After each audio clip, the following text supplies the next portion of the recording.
Hello friends, आज हम लोग क्लास 9th की पोयम है, नेक्स्ट पोयम विंड, जो सेकेंड पोयम है, जो सुब्रमण्य भारती ने ली है, जिसको रामानुजम जी ने लिखा है तमिल में, उससे इसको एक्सट्रैक्ट किया गया है।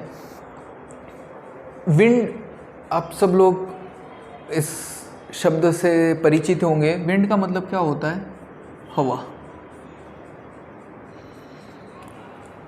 गर्मी में जब हवा चलती है तो लू लगती है, ठंडी में जब हवा चलती है तो शीतलहर हम लोग कहते हैं। तो हवा के अपने अपने क्या है, अलग अलग रूप हैं, हवा के अपने अलग अलग क्या हैं, इफ़ेक्ट्स हैं। तो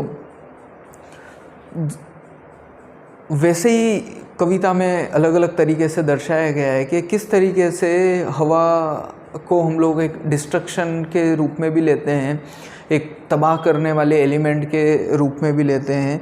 और अभी रिसेंटली जो पेपर जो तूफ़ान आया है, हम लोगों ने उस समय महसूस भी किया है कि जब हवा अपने प्रखर वेग से चलती है, अपनी स्पीड से चलती है, 150 किलोमीटर प्रति घंटा की रफ्तार से चलती है, तो वो किस तरीके की तबाही लेके आ सकती है, इसका हम लोगों ने उदाहरण देखा है।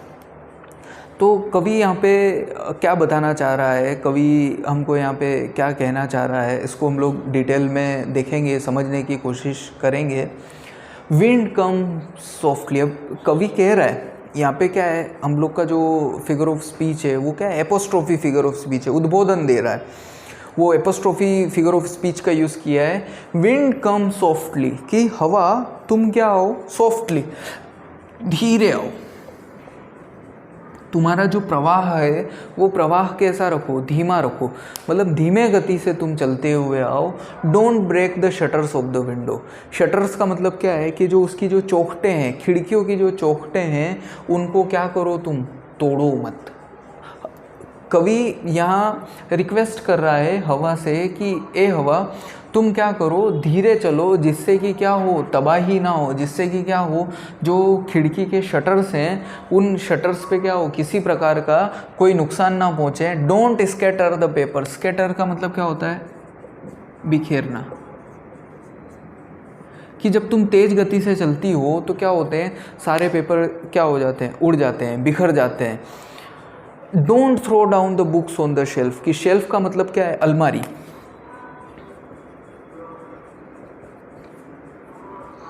जब तुम तेज़ गति से चलती हो तो पूरा शेल्फ क्या है, हिलने लग जाता है, और हिलने की वजह से क्या होता है, उसमें से जो किताबें हैं वो किताबें नीचे की तरफ गिर जाती है। तो कवि यहाँ पे इन 4 लाइनों में क्या कर रहा है, 4 लाइनों में क्या कर रहा है, रिक्वेस्ट कर रहा है हवा से, क्या कह रहा है, एक एपोस्ट्रोफी, उद्बोधन कर रहा है कि तुम क्या करो, सॉफ्ट, धीमी गति से चलो, जिससे कि कोई तबाही ना हो, जो खिड़की के जो शटर्स हैं, जो चौखटें हैं वो टूटे ना, जो पेपर हैं वो हवा में उड़े ना, बिखरे ना, और जो किताबें हैं वो शेल्फ से नीचे ना आ जाए। वो इस तरीके से रिक्वेस्ट कर रहा है। There look what you did, you threw them all down. अब कवि क्या कह रहा है कि देखो, मैंने तुमको पहले ही रिक्वेस्ट की थी, ये मैंने तुमसे पहले ही कहा था कि यार भाई तुम धीमे चलो, वरना ये सब क्या है, हो सकता है। तो वो कह रहा है कि तुमने मेरी बात नहीं मानी। लुक देयर, देखो, लुक, तुमने क्या किया है, व्हाट यू डिड, तुमने क्या किया है, you threw them all down, तुमने सारी चीज़ें जो है क्या कर दी है, तुमने सारी चीज़ें फेंक दी है, सारी चीज़ें इधर उधर अस्त व्यस्त कर दी। You tore the pages of the book. Tore का मतलब क्या होता है, फाड़ना। तुमने किताबों के पेज सारे क्या है, बिखेर दिए, और किताब जब खुली और तेज़ हवा से वो चली तो उसके सारे पेज उड़ने लगे, और उड़ने के कारण क्या हो गए, पेज सारे फट गए। यू ब्रॉट रेन अगेन, और उसके कारण क्या हो गई, उसके कारण बारिश आ गई। You are very clever at poking fun at weaklings, कि तुम लोग क्या, तुम क्या हो, तुम पोकिंग, पोकिंग का मतलब क्या होता है, मजाक उड़ाना।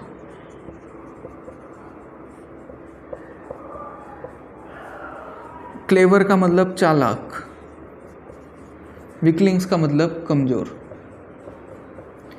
कि तुम क्या है, बड़ी ही चालाकी से क्या करते हो, कमज़ोर जो हैं उनका क्या करते हो, मजाक उड़ाते हो। विंड को ऐसा कहा जा रहा है। अब आप ये सोचेंगे कि रेन आना तो बड़ी अच्छी बात है, लेकिन यहाँ पे बात किस की कर रहे हैं, कोस्टल एरिया की बात कर रहे हैं, जो समुद्री किनारे के बारे में बात कर रहे हैं। जब समुद्री किनारों पे के ऊपर बारिश आती है तो बारिश क्या करती है, बड़ी ही तबाही लेके आती है, बड़ा ही भयंकर भयावक रूप होता है। तो वो भयावक रूप से बचने के लिए यहाँ पे कवि कह रहा है, और वो उस बारिश से डर रहा है, और कवि कह रहा है कि जब वो बड़ी चालाकी से क्या करती है, उसका जो कमज़ोर है उनका मजाक उड़ाती है। फ्रेल क्रम्बलिंग हाउसेस, फ्रेल का मतलब क्या है, ढहना, जो कमज़ोर,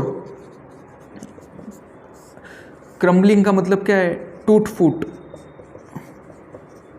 वो क्या कर सकते हैं, सारे घरों को क्या है, बुरी तरीके से क्या करते हैं, कमज़ोर घरों को तोड़ फोड़ के रख देते हैं, नीचे, फ्रेल का मतलब नीचे गिरा देते हैं। क्रम्बलिंग डोर्स, दरवाज़ों को क्या कर देते हैं, उनकी तोड़ फोड़ कर देते हैं। क्रम्बलिंग राफ्टर्स, राफ्टर्स का मतलब क्या है, जो छत को सहारा देने के लिए जो लकड़ी होती है, जो बीम होता है, उसको राफ्टर्स कहा जाता है, बीम कह सकते हैं यहाँ पे हम। तो वो बीम को भी क्या है, उसने पूरी तरीके से नुकसान पहुंचाया है, उससे टूट फूट की, और उसकी वजह से क्या है, छत नीचे आने का खतरा बढ़ गया है। क्रम्बलिंग वुड, वुड का मतलब यहाँ पे क्या है, जंगल से, जंगल को भी क्या कर दिया है, पूरी तरीके से तबाह कर दिया। अब जंगल को कैसे तबाह करेंगे, जब जंगल में जो पेड़ हैं, बड़े पेड़ हैं, विशाल पेड़ हैं, विशाल पेड़ की जब डालियाँ गिरने लगेगी, टूट जाएंगी, तो टूटने की वजह से क्या होगा, जो जंगली जनजीवन है वो जनजीवन भी क्या होगा, प्रभावित होगा। प्रभावित होने से क्या होगा, वो बस्तियों की तरफ आएंगे, और बस्ती की तरफ आने से क्या होगा, हमारा जो आम जीवन है वो भी पूरी तरीके से प्रभावित होगा। तो जंगल को भी उन्होंने पूरी तरीके से प्रभावित किया है। क्रम्बलिंग बॉडीज, क्रम्बलिंग लाइफ्स, की हमारा जो जीवन है, जो कमज़ोर शरीर हैं, उनको भी उन्होंने क्या कर दिया है, उड़ा के वो लेके चले गई है, या उसको भी उसने पूरी तरीके से प्रभावित किया है। हमारा जो जनजीवन है उसको भी प्रभावित किया गया है। और क्रम्बलिंग हार्ट्स, और हमारे दिल को भी उसने पूरी तरीके से प्रभावित किया है। कि जब वो तेज़ गति से चलती है तो ये जो नुकसान होता है, ये जो आर्थिक नुकसान होता है, जो भौतिक नुकसान होता है, वो भौतिक नुकसान से क्या होता है, इंसान का शरीर, इंसान का मन, इंसान का हृदय, वो सब भी पूरी तरीके से टूट फूट जाता है। हम लोगों ने इससे पहले विंड के बारे में देखा कि विंड किस तरीके से डिस्ट्रक्शन लेके आती है। पोएट ने भी बड़ा अच्छा डिस्क्राइब किया कि विंड किस किस तरीके से वो विंडोज़ को तोड़ देती है, घर की छतों को नुकसान पहुंचा देती है, जंगल में नुकसान पहुंचाती है, पेजेस को फाड़ देती है, पेजेस को इधर उधर उड़ा देती है, जो कमज़ोर शरीर वाले हैं उनको वो डराती है और उनको वो नुकसान पहुंचाती है, उनके हृदय को आघात पहुंचाती है। इस तरीके से विंड किस तरीके से एक जब अपने शक्तिशाली रूप में आ जाती है, अपने विकराल रूप में आ जाती है, तो वो किस तरीके से हमको चोटिल करती है, हमारे जनजीवन को प्रभावित करती है। पहले पार्ट में हम लोगों ने इन सारी चीज़ों को देखा। अब दूसरे पार्ट में कवि हमको क्या बता रहा है कि ठीक है, ये सारी हमारी परेशानियां हैं, वाकई में हम लोग उससे जूझ रहे हैं, लेकिन हमको किस तरीके से इससे ओवरकम करना है, हमको किस तरीके से इस परेशानी से बाहर आना है, या किस तरीके से इसका सामना करना है, ये दूसरे पार्ट में कवि हमको बताने की कोशिश कर रहा है। तो उसको हम लोग डिटेल में स्टडी करते हैं कि किस तरीके से कवि हमको जो शक्तिशाली हवा है, उस शक्तिशाली हवा से निपटने के लिए उपाय बता रहा है या सलाह दे रहा है। The wind god winnows and crushes them all, कि जो भगवान के जो हवा के देवता हैं, विनोश, विनोश का मतलब क्या है, नष्ट करना। वो क्या करते हैं, वो सब चीज़ों को नष्ट कर दे रहे हैं। क्रशेस, क्रशेस का मतलब क्या है, चकनाचूर।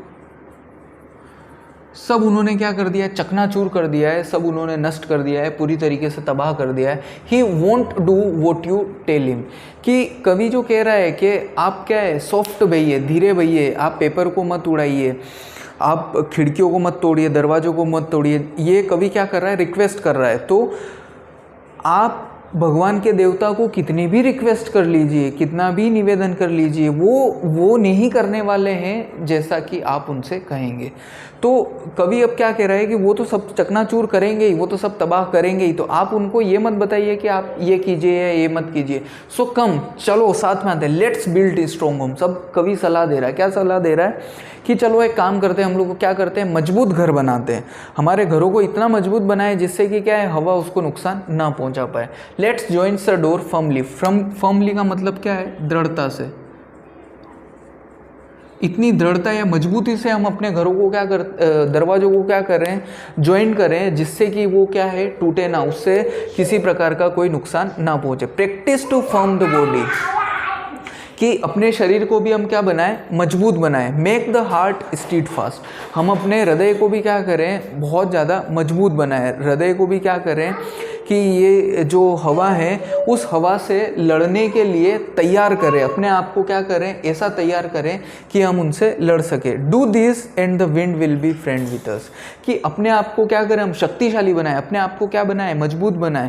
अगर हमने ऐसा किया तो हवा क्या हो जाएगी, हमारे साथ हवा की मित्रता हो जाएगी, हवा की हमारे साथ दोस्ती हो जाएगी। फिर अगर हम भी मजबूत हैं तो हवा क्या है, हमको इतना नुकसान नहीं पहुँचाएगी, या नुकसान हमको कम होगा। The wind blows out weak fires, अब यहाँ पे बता रहे हैं कि अगर आग है, वो आग छोटी है या कमज़ोर है, तो हवा क्या करती है, उसको बुझा देती है। He makes strong fire roar and flourish, लेकिन अगर वो हवा क्या है, अगर वो आग क्या है, भयंकर है, बड़ी है, तो वो हवा के साथ क्या है, आग और फैलती और उसको और ज़्यादा वो तबाह कर देती। तो यहाँ पे क्या है, पोएट ने हमारे सामने एक एग्जाम्पल दिया और एग्जाम्पल के जरिए हमको क्या है, वो उपाय बताने की कोशिश कर रहे हैं। His friendship is good, we praise him every day. तो हम लोग क्या करें कि हम लोग भी क्या करें, जो विशाल दानावल आग है, उस आग की तरह अपने आप को क्या बनाए, मजबूत बनाए। तो मजबूत बना देंगे, अपने आप को क्या है, शक्तिशाली बना देंगे, तो हवा हमको उतना नुकसान नहीं पहुंचा पाएगी। जो नुकसान हवा हमको पहुंचा रही है, या जिसकी वजह से ये सब तोड़ फोड़ हो रहा है, चकनाचूर हो रहा है, जो सब कुछ नष्ट हो जा रहा है, वो नष्ट होने से हम बच जाएंगे। तो आखिरी 2 लाइन में कवि क्या कह रहा है, हिज फ्रेंडशिप इज़ गुड, कि उस जो हवा की दोस्ती है, वो दोस्ती बड़ी ही अच्छी है। We praise him every day, praise का मतलब क्या है कि हम उसकी प्रशंसा करते हैं। तो कवि यहाँ पे क्या संदेश देना चाह रहा है, कवि यहाँ पे संदेश देना चाह रहा है कि जीवन में कठिनाइयाँ बहुत ज़्यादा आती है, परेशानियाँ बहुत ज़्यादा आती है। हमको क्या करना है, हमको उन परेशानियों से, कठिनाइयों से दृढ़ता से, शक्ति के साथ लड़ना है। और लड़ते हुए जब हम सामना करेंगे तो अपनी परेशानियों से, जैसे तेज़ हवा से हम लोग निपट लेते हैं, उसी तरीके से परेशानियों से भी निपट जाएंगे।